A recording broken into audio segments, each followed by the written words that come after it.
All right, Shalom. First and foremost, giving all praise, glory, and honor that's due to Yahweh, Bahashem, Yahweh Shai, Bahashem, Racha HaKodash. Double honor to the elders and apostles that give me all who rule well. Peace and blessings to the 144,000 and the hopeful elect. Shalom, Barakathum. And did France declare war on Russia? The short answer is officially no. But when I read some of this article, you'll see why a lot of headlines are kind of using that, or they'll put war in quotations when they say they declared war, because you know this thing is turning up, it's heating up, and France and Russia have a history. Okay, I would say, you know, out of all of the nations within Europe that Russia's had a historical beef with, besides Germany, would be France. Okay, and the French people come out of Germany, and so the main context, because when you saw Putin going into that Tucker Carlson interview, one thing I noticed is how far back in history he would go. All right, he would go down to the Tsar Nicholas, okay, and he would go all the way back to Catherine, because he doesn't think in a Western mindset. See, everybody thinks that Europe and all the lines and borders that are drawn, that those are hard lines, but Putin knows, just like anybody that's a historian knows, that those lines were drawn arbitrarily, meaning they just made them up based on their convenience. You know, when the fallout of World War I happened and World War II happened, those modern day borders were drawn then, but they don't always reflect the ethnic groups or the people that live there. Key in point, why Ukraine, within the borders of Ukraine, you have a lot of Russian speaking people, because they were once a part of Russia, who Putin will call Mother Russia. Okay, all right, and Russia never forgave France after Napoleon. Now, if you watch that movie Napoleon, you'll know what I'm talking about. But in 1812, he went to invade Moscow, all right, Russia. Okay, they retreated to St. Petersburg. They destroyed Moscow. They burnt the city.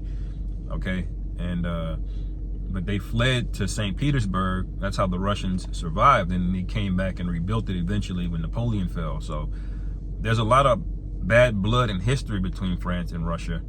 You know, obviously, you know, Putin thinks in a longer term context. He hasn't forgotten. All right. So when you see this headline like this, where it says France declares war on Russia, Zelensky has permission to bomb the hell out of Moscow. Now we know these people are all puppets. They're everybody in the EU. They all, it's a hierarchy that answers to an elite group of Edomites, or so-called white people, that are basically causing all the problems in the earth. Okay, they're from everything from inflation to starvation to war.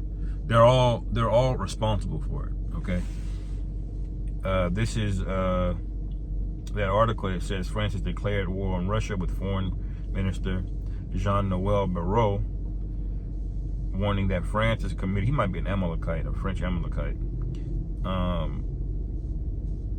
France is committed to ignoring any red lines set by Moscow in order to help Ukraine win. And on top of this nigga Biden, after he authorized that missile strike that basically gonna put everybody in World War III, and then he went radio silent. This nigga came out and asked for another $24 billion to go to Ukraine. So you can see this thing, it's heating up. It's not going backwards. It doesn't. You can see clearly now. You should be able to see that it really doesn't matter who gets elected, man. All right, this thing is gonna happen. All right. I want to read the first part of Isaiah 34, because I've been going a minute already. Damn, it's time flying. Isaiah 34:1. Come near, ye nations, to hear, and hearken, ye people, let the earth hear, and all that is therein, the world, and all things that come forth of it. All right. So the Most High is saying, listen up, everybody. Everybody, the animals, the trees, people, everybody. Listen, right? Why is it saying that? Because the earth is literally about to get moved out of its place, man. The scriptures say when these missiles hit, the earth shall reel to and fro like a drunkard. What does that mean? All right. Places like the Congo River and the Mount Kilimanjaro and the Himalayan mountains and the Andes mountain ranges and all of these, well-known landmarks, all right, more than likely won't be there, or there'll be new ones created, because that's how much change is going to happen when this event goes down. And it says, verse 2, for the indignation of the Lord Yahweh is upon all nations, and his fury is upon all their armies.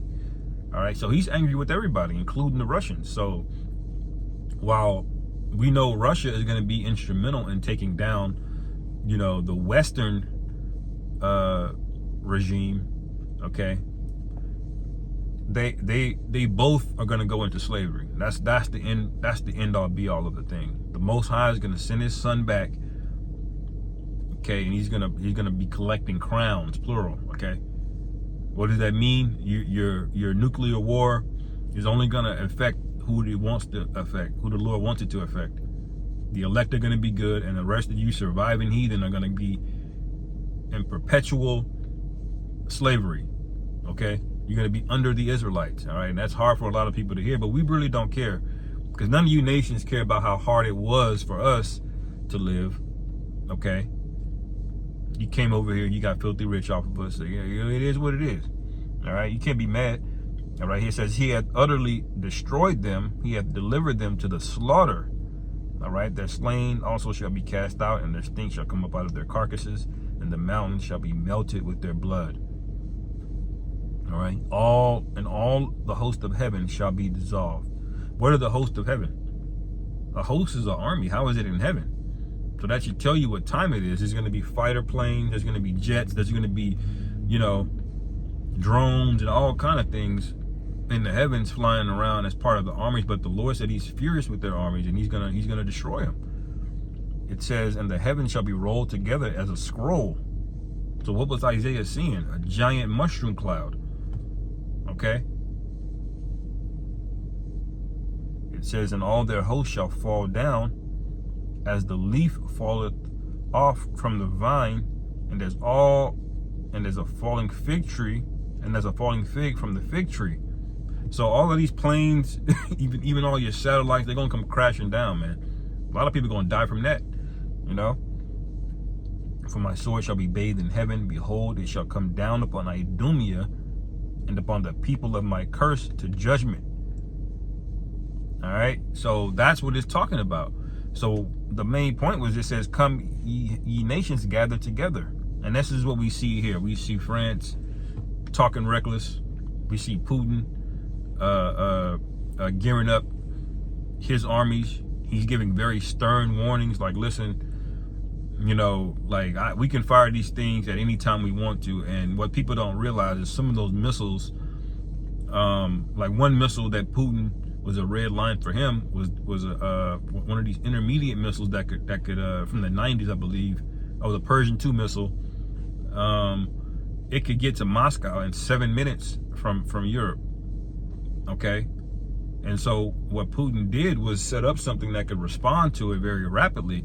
And if you know anything about military warfare, he said the moment that you detect something coming out of one of those missile silos or coming this way on the radar, automatically launch them. And why did he say that?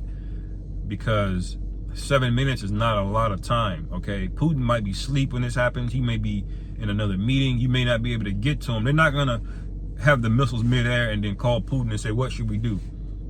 Because there may not even be enough time for that. So what did Putin do? He pre-authorized for them to automatically respond. So there's people watching 24/7 in Russia, looking at radar systems, okay, watching things fly across the air. They're constantly watching it, and they already have the go-ahead to respond. So this is what people don't understand, like how quickly this thing could happen. It could happen before Putin is even aware of it. You see? Because Putin has already gave it's like auto pay, all right? You set up auto pay on your account, and takes that little 25, 30 or whatever, however much amount out of your account every month. And whether you remember or not, that money's coming out. Okay? But let's read some more of this article. It says, included in a new interview with the BBC, Barrot claimed that no Western country, France included, should impose any red lines of their own in supporting Ukraine, meaning no limits on how they're going to support them. Okay, now Putin is already taking what America is doing as participatory in war, meaning you're part of the war. You may not be, it may not be your country, but Putin knows it requires American military just to fire and operate those weapons. So America had to send people there to fire them. You know, he don't give a damn. It's just like that movie we watched, The Gladiator. Not to spoil it, but when one of the emperors gets taken out, you know, the character Denzel, he manipulated one of the emperors against one of the other emperors. All right, and that emperor tried to go in and stab the other emperor, but he couldn't quite get the job done. So Denzel came in with his hand, he took it, and he just, you know, he did it himself, you know. But he was guiding the hand of the other emperor to do it, and that's what America's doing. And so Putin sees straight through this like anybody would. Obviously, it's common sense. All right, even if you're funding people, man, that are going to war with you, that's to me, you're already at war. Okay, well, you are at war. It says if Ukraine wants to use French long-range missiles to target Russian territory, Barrot believes that it should do so in self-defense. Barrot did not clarify whether or not French weapons have already been used in Ukraine's war on Russia, but the whole self-defense line is stupid because they're already at war. You know, what does self-defense mean if they're already at war? They're in the war. There's the time of self-defense that narrative is over with. Okay, they're already exchanging in a kinetic hot war on the ground. All right. So basically he's saying, go ahead, you can use French missiles. So this is part of that division that we see in Daniel, the 2nd chapter. All right. Daniel 2. I'll end it after this. I'm trying to keep this short. 2:40, and the 4th kingdom shall be strong as iron, for as much iron breaketh in pieces and subdueth all things, and as iron that breaketh all these things shall break in pieces and bruise. All right, and whereas thou saw the feet and toes, part of clay and part of iron, the kingdom shall be divided. All right, and so right now, 60% of Russian gas still goes into Europe to this day. Now, what's going to happen when Putin just says no?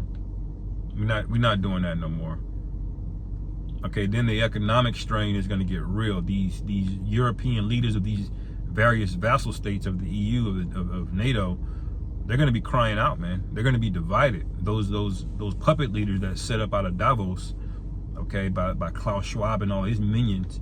All right, there's going to be infighting. There's going to be a lot of division, and they're going to come to the conclusion that America is the root cause of all of the issues in the earth, all of their issues. Why their people can't heat their homes in the middle of winter, okay? Why the prices are so damn high on everything, you know? That's what's gonna happen, all right? And it's all gonna precede World War III, and this thing is gonna happen rapidly, okay? And then all of you people under this idea that Trump is gonna come in and save you, or you're gonna have this time of prosperity. Well, you know, if you do, it's going to be very, very, very short-lived. Okay, there's not going to be another age of the 1950s where you know the baby boomers came back from war and they were living it up, man. All right, that ain't gonna be the case. Okay, and it says, verse 42. Finishing verse 41, it says, but there shall be in it of the strength of iron. Okay, that's those military. You got Germany, you got France with these advanced ballistic missile systems. Okay, but if you look at Ukraine, they don't have a lot. Okay, if you look at Poland's got some, but if you look at Slovenia, okay? If you look at Belgium, all right, Italy don't have a ton, you know. If you look at other parts of other countries in Europe, they don't have militaries, okay? So they're weak. All right, and they're just gonna go along with what the other countries say that do have military. That's why you have something called the G5. Okay, and I believe it's France, Germany, the UK, America, and maybe one other. There's another one. You know, it says, verse 42, and as the toes of the feet were part of iron and part of clay, so shall the kingdom be partly strong and partly broken. And whereas thou sawest iron mixed with miry clay, they shall mingle themselves with the seed of men, but they shall not cleave to one another, even as iron is not mixed with clay. So it doesn't matter if you take clay and iron and you mix it together. It's not gonna mix. It's not gonna be a bonded substance. Okay? And so when that heat gets applied, guess what's gonna happen? The clay and the iron is going to separate. It's going to crack. It's going to separate. Okay? And this is part of that division Yahweh Shai spoke about. So, you know, Lord's will, this thing keeps turning up, man. You know? Where Putin just... I'm hoping that a major European city just gets wiped out, man. You know? Lord's will, because we're sick of the pride of this place and the wickedness of these people, man, you know? So I ended there, man. Lord willing, this is edifying. Call halal Yahweh Ba'ashim Yahweh Shai. Ba'ashim Rachak Without Shalom. Kom Yashua.